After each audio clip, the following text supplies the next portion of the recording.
To put a SIM card in POCO M8 Pro 5G, first of all, we'll need to grab our device. So if you have it in your hand, then look on the bottom side of your phone. That way you'll be able to find this SIM tray.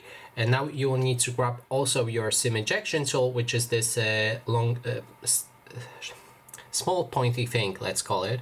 And now you need to put it inside this gap right here and push on it until the slot is open. Now you can safely remove it with your fingers.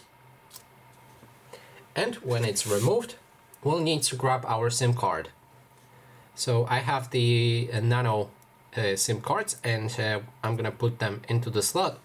It may seem very hard to fit them in, but just try carefully not to damage them. Also make sure that they are aligned with this cut corner.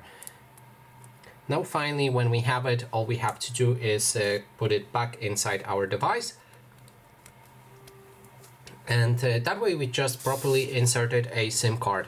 After a moment we should see a pin, and now if we enter a pin, our SIM card is inserted. And that is basically everything. Thanks so much for watching, and if you like this video, please consider subscribing.